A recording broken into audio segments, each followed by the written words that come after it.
నమస్తే అండి. పెనమాక ఒక చిన్న రైతునండి. నేను ల్యాండ్ పూలింగ్ లో భూమి ఇవ్వలేదండి. ఇప్పుడు ల్యాండ్ ఎక్విజిషన్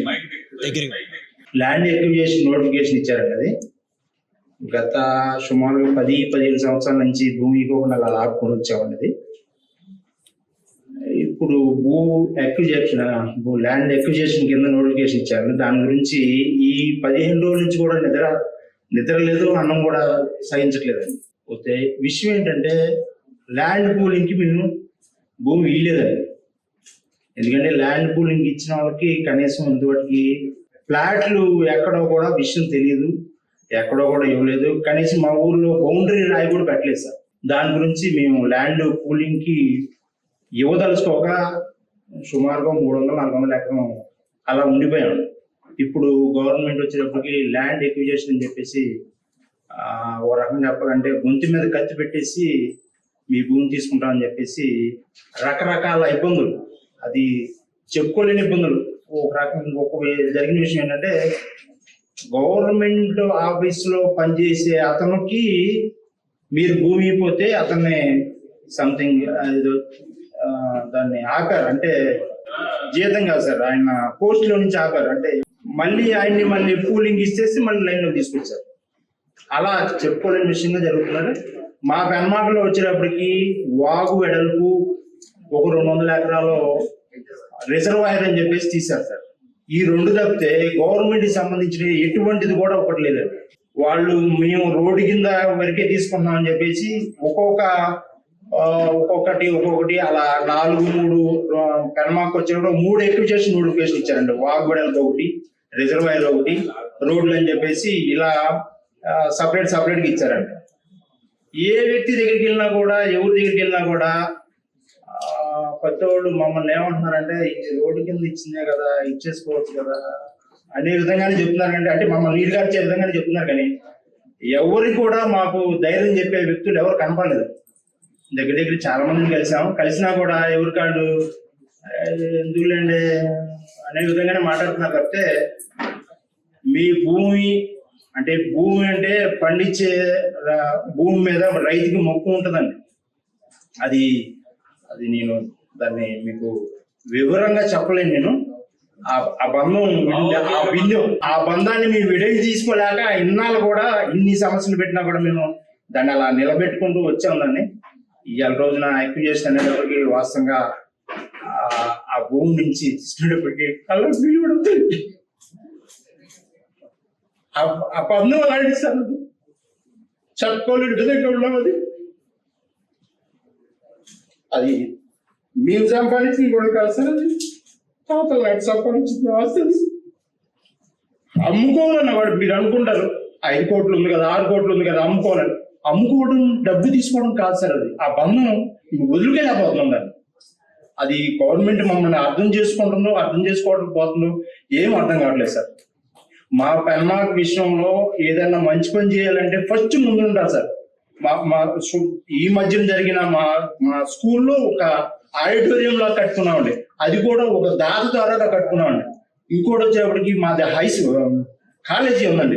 కాలేజీ కూడా ఊరు మొత్తం కలిసి ఇలా స్థలం వదులుకొని కట్టుకున్న దాతలండి మావి. అట్లాంటివి చాలా ఉన్నాయి సార్.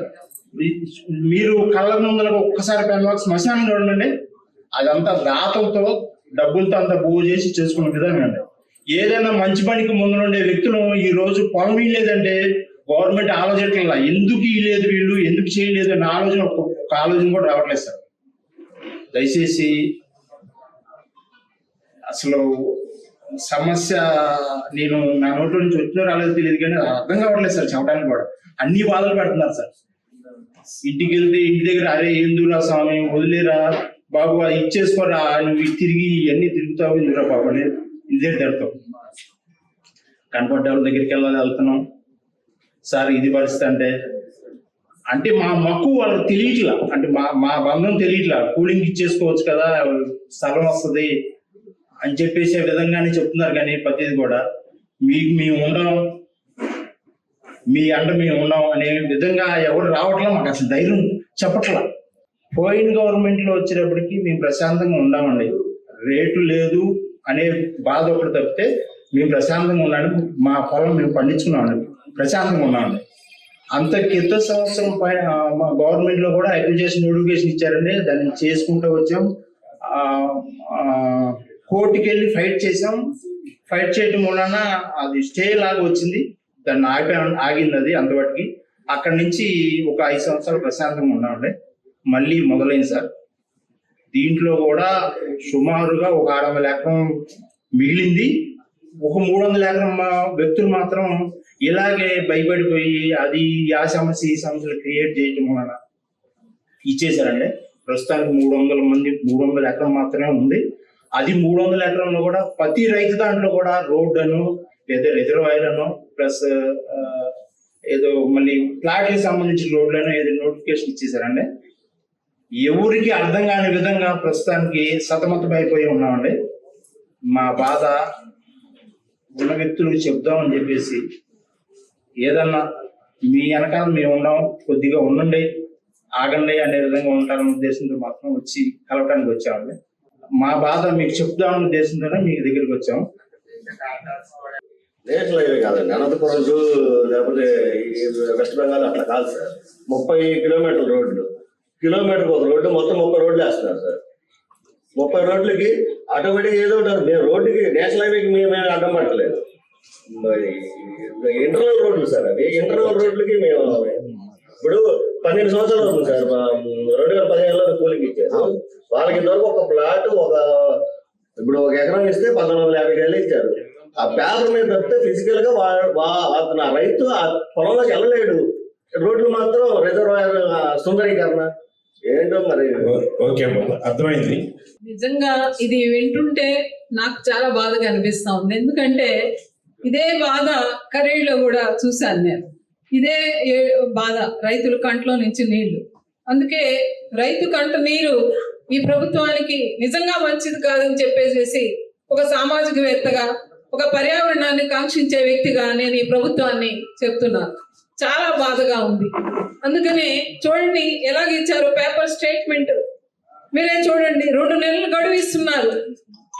రైతుకు భూమి మీద హక్కు లేదని చెప్పేసి 2 నెలలు గడువు ఇచ్చి తర్వాత ఏం చేస్తారు మీరు అనేది నేను ప్రశ్నిస్తా ఉన్నాను ఈ ప్రభుత్వాన్ని. భూములు ఇచ్చిన రైతులకి ఏ సంబంధం లేదు, అమరావతిని మీరు అభివృద్ధి చేసుకోండి. ఇవన్నీ రైతులు వారి బాధలు పడమని పడాలి కదా. వారిని ఎందుకు ఇంత బాధ పెడుతున్నారని మాత్రం ఈ వేదికను మేము ఉపయోగించుకున్నందుకు అనేలా భావించవద్దండి. అందుకనే ఈ రైతులు అందరూ ఉంటారు ఇక్కడికి రమ్మని చెప్పి నేనే పిలిచాను. 2 నెలలు గడువిస్తున్నామని చెప్పి హుకుం జారీ చేసింది ఈ ప్రభుత్వం.